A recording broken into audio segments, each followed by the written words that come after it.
All right then, we've got our bearings figured out and everything.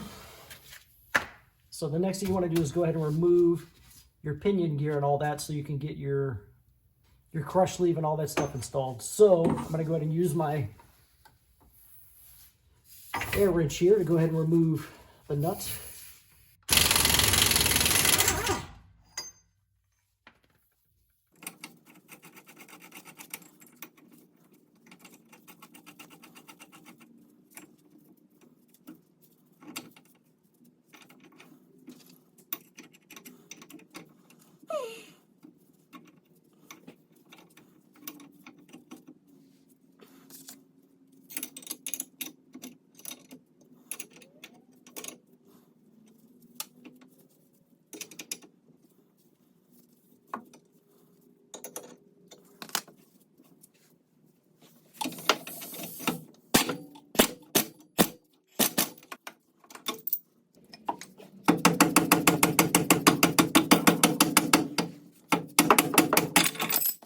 So now that you've got your pinion gear back out, you're going to remove your setup bearing and you're going to press on your new bearing, leaving the shims that you calculated in the previous steps.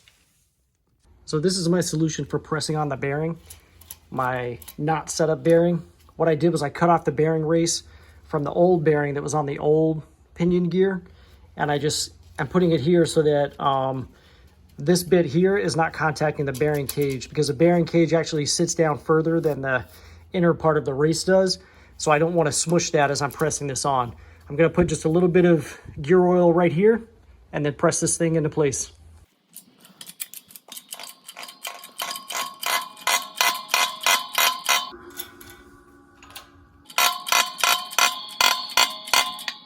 All right then, so the next thing I'm going to do is install my seal that goes right in here on the outside of the pinion flange. But before I do that, I'm going to make sure I try to wipe up some of the old stuff. It might not be a bad idea to take a gasket scraper or a razor or something, clean this up really good. Get anything that might be on this sealing surface out of the way so that you don't have any issues with sealing.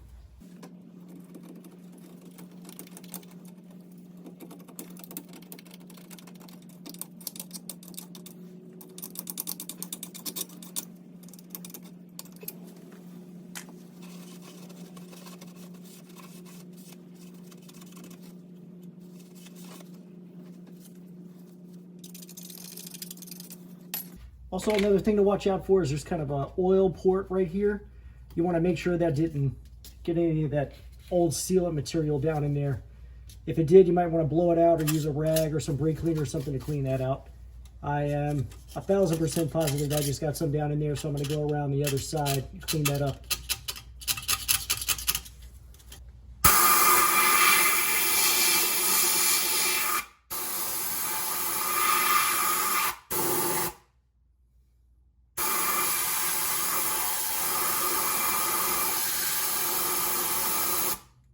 All right, now this step is very important. Before you put your seal in, you've got to put your bearing and your washer in there.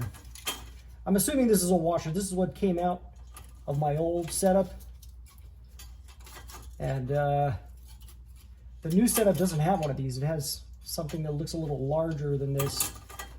But again, I'm a bit of an amateur here. I've never worked on a rear end, so it's my first time. So if I'm using the incorrect terminology, please throw that down in the comments. Let other people know what I've done wrong. Let me know what I've done wrong. But that's how it was when I took it out, so I'm going to reassemble it the same way. But my point to this is that once you've got the seal in place, obviously the bearing is not going to fit through there to be able to put in. So you've got to put the bearing in first. I'm going to pre-lubricate it with a bit of gear oil before sticking it in there. Got a little gear oil on there. Also, what I'm going to do is just kind of rotate it around in the bearing race so that it kind of gets a little bit of that gear oil in the bearing race. And if you like, after you've got it sitting in place, you might want to add just a little more gear oil just to make sure that all the bearing surfaces and contact areas are coated with gear oil. We are doing our final assembly at this point, so you want to make sure that you've got stuff coated the way it needs to be and that it's not going to be dry when it first starts up. That's what I recommended on the Yukon Gear website, so that's what I'm going to do. to get this seal in place, you want to tap it into place, right? But I do not have a socket or anything large enough to fit over this. So what I'm going to use is my old carrier bearing race. So I'm just going to use this to kind of tap it in ever so gently, moving my way around the edges.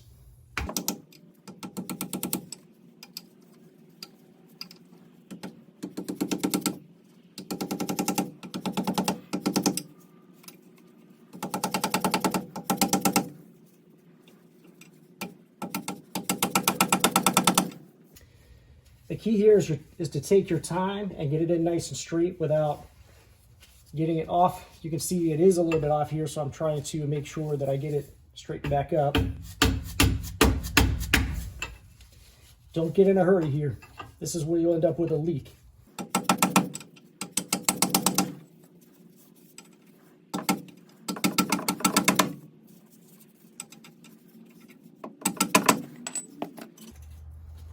Making sure that my washer or my bearing aren't getting in the way.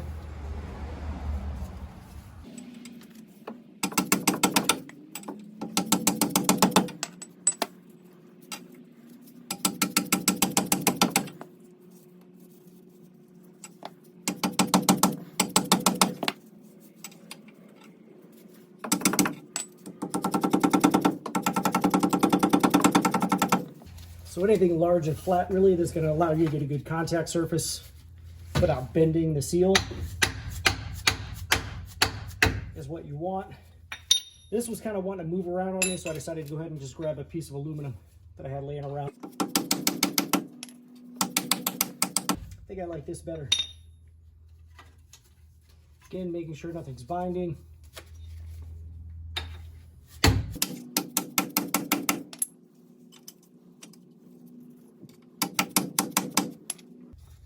We're almost in.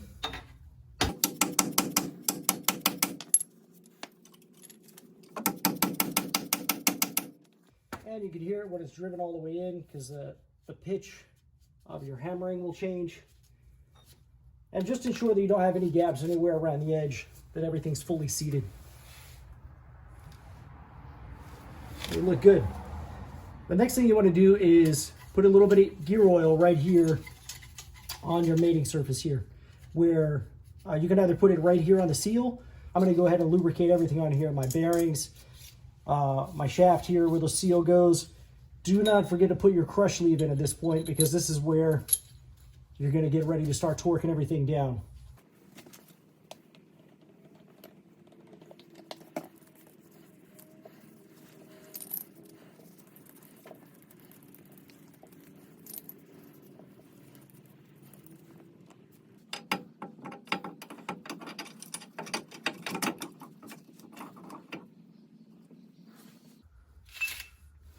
I'm also going to put a little bit of gear oil on this surface, because this is the surface that's actually going to come in contact with your seal there.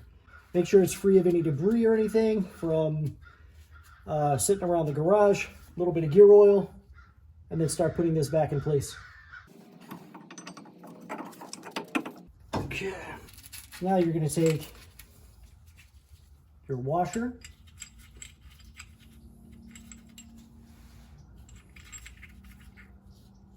and your new nut, and get this started.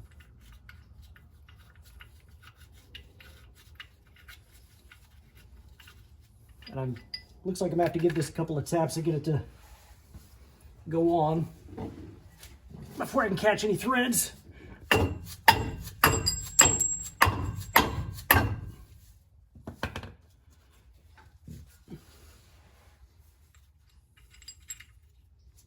Okay.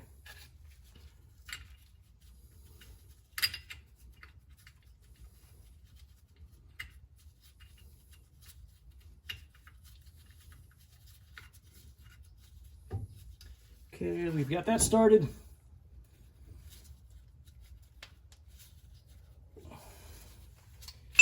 I'm going to place my torque fixture back in place here. And this time I'm going to put it in with a few bolts, because this torque is going to have to get pretty extreme.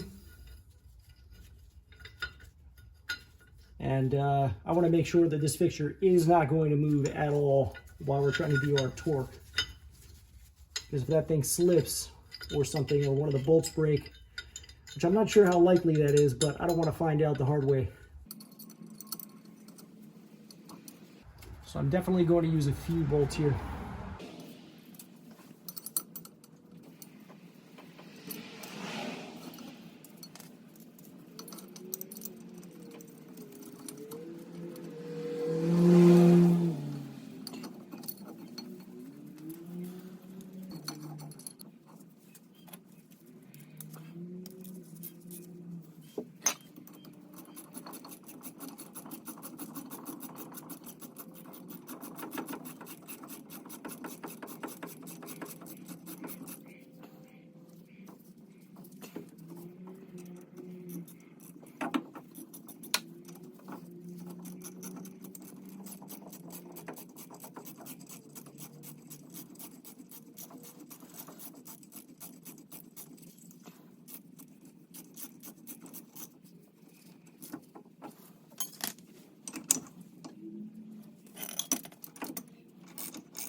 This is also another critical moment in the build because you want to get enough preload on this thing.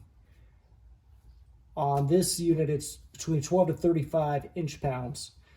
So you want to get enough preload on it, but you don't want to over-tighten it because you don't want to over-crush your crush sleeve, right?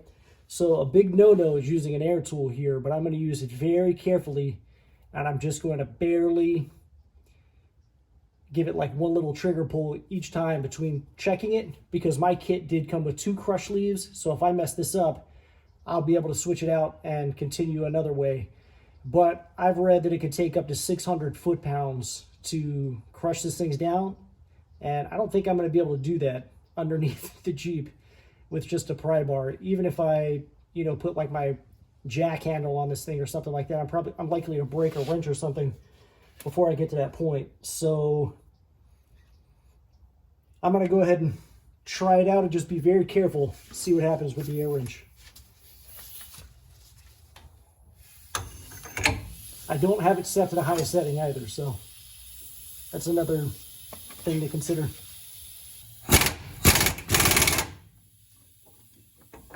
See, it's still even loose in the housing right now. It's not even anywhere near tight.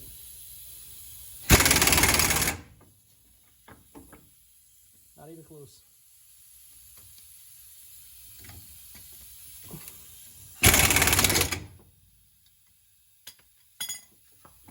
Still loose in the housing. Might have to pop up the setting on my air tool here.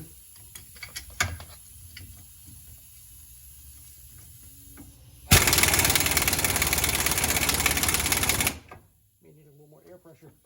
We're not even getting this thing snug at all. Okay, so the way I was able to get my preload on here was I did exactly what everybody said not to do, and I used my air wrench at the highest setting. Now I will say that I took it very slow, and anytime I was able to see the socket rotating, like not even 1/8 of a turn, I would pull it off and check my preload. I will say that it tightened up real quick, so be aware of that. Once that sleeve starts to crush, it'll crush down pretty quickly. But for a new set of bearings, you're supposed to have between 12 and 35 inch-pounds of torque. And as you can see, well, maybe you can't see. Let's see.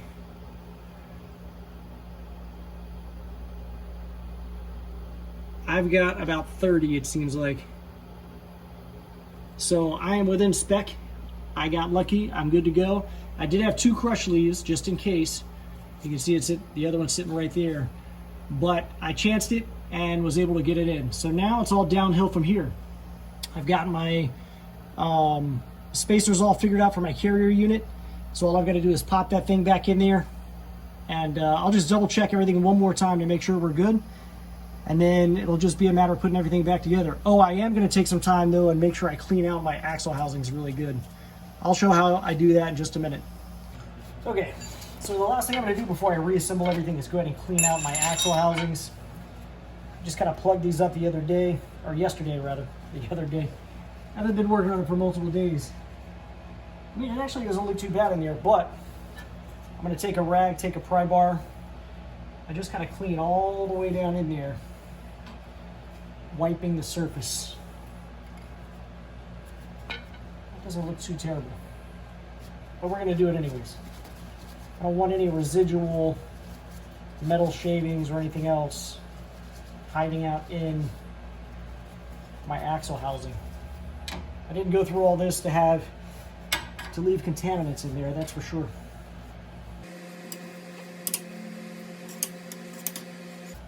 You can see it is actually kind of dirty.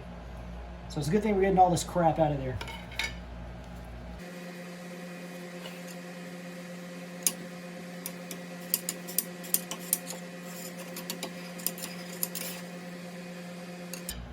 A little brake cleaner down in there may not be a bad idea either.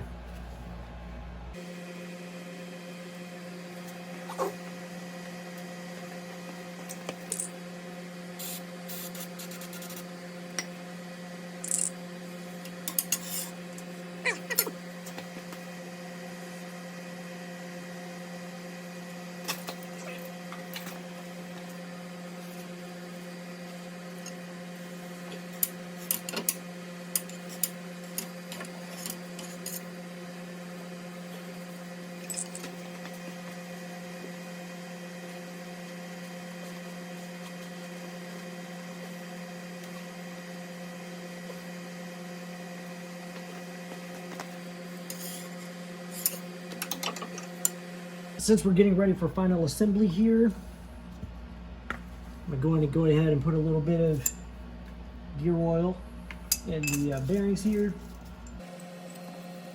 Get those pre-lubed a bit.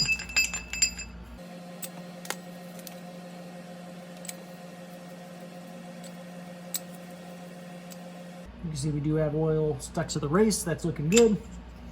So I've cleaned the grease and everything I used here off really good. Just going to put a little bit of gear oil on those to hold those together as well. You don't want the grease in there. All right, so I'm going to go ahead and do final assembly.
All right then, for the sake of due diligence, I went ahead and ran another pattern after torquing everything down and getting everything tightened back up.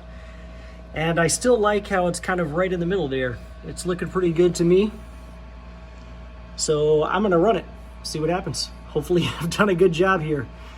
So from here, it's pretty self-explanatory what you need to do. Just put everything back together, put your cover on, put your axles back in, fill everything back up, and go ahead and break in the gears. There is a break-in period. You can find the instructions for that on yukongear.com.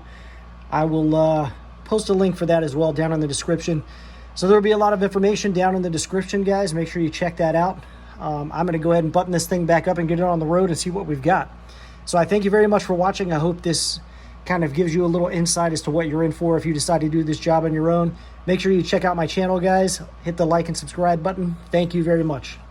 Everyone, if you enjoyed today's video, I would invite you to go ahead and hit the subscribe button down below right there on the right-hand corner. And if you felt that the products in today's video is something you might like to own yourself, there's a product link right up there to the right, upper right-hand corner, or down in the description will be a product link for you to purchase the product as well. Thank you very much for watching YouTube.